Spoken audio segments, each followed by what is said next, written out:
না দিবে না। ব্যাচেলর দিবে না, আবার মাছ। বাহ! হবে না বাবা তুমি চলে যাও। আর যেগুলা হইতো ১৪,০০০ ৳১৫,০০০ ভাড়া। আমরা খুঁজছিলাম ৳৫,০০০ র ভিতরে। ইম্পসিবল। হয় না। তারপর ওই বাসায় আবার আমার এক বন্ধু ছিল যে রংপুরে আমাদের মেসে ছিল।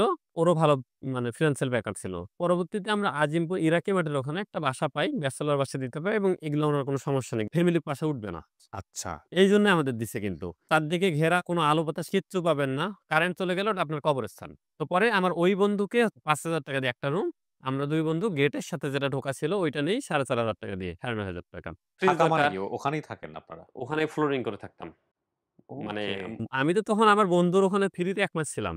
থাকার জায়গা তো আমার ছিল না। ফল পান নাই? তো রাজনৈতিক কারণে আমি যাইতে I পারছি got নাই it, I আরকি। got it. তো ওই রুমটা নিয়ে নেই। আমরা রেগুলার মাছ আর কাস্টমারকে ওখান থেকে পাঠাবো না। ওখান থেকে ভাইকে পাঠাইতে বলবো, আমরা নিয়ে আসবো। এসে আমরা এখানে টুকটাক ছবি ভিডিও করব। তাহলে কাস্টমার দেখবে আমাদের, বিশ্বাস করবে। দেখে ওটা অর্ডার আমরা করবেন। তারপরে এটা আবার ডেলিভারি আমরা নিজেরাই করব। তাহলে আমাদের লাভ বেশি হবে। আচ্ছা। তখন একটা ফ্রিজ দরকার। এটা কত ২৫ সালের গল্প? ২২ এ। ২০২২ পর্যন্ত কিন্তু উনাদের পুঁজি বলতে কিছু নাই। ওই ৳৮০,০০০ কেউ একজন নিয়ে আসছে।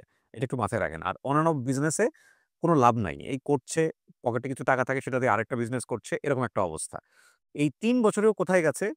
এইজন্যই বলছিলাম যে ওকে অনেকেই হয়তোবা সোশ্যাল মিডিয়াতে চিনবেন। পেজটার নাম কি নাহিদ? Nahid salt Nahid's world. আমার নামেই। হ্যাঁ, ওর নামেই আছে। আসের বিজনেসে কিন্তু ও কিন্তু বিশাল পায়োনিয়ার। মজার ব্যাপার আজকে আমার ৪th ইয়ার অ্যানিভার্সারি। কিছুদিন ১৩ পরে। তারিখে আমার পেজটা খোলা। সো ফ্রিজ কেনাটা কি হলো? নতুন ফ্রিজের যে দাম, এইটা তখন আমার ৳১.৫ ওই টাকা দিয়ে হবে না। কারণ বাসা ভাড়া নিলাম অলরেডি। হুম। তারপর আসলে আমাদের তোশক কেনা লাগলো।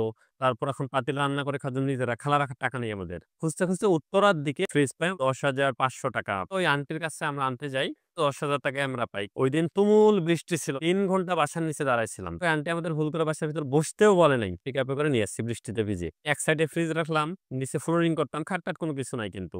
তখন আমার অর্ডার হইতো আপনার ১৫-২০ কেজি করে। যতগুলা গ্রুপ ছিল রেগুলার মার্কেটিং করতাম। ১৫-২০ কেজি অর্ডারটা আপনারা ডেলিভারি দিতেন কয়দিনে? প্রি অর্ডার করে রাখেন। আমি যেদিন ভালো মাছ পাবো পাঠাবো।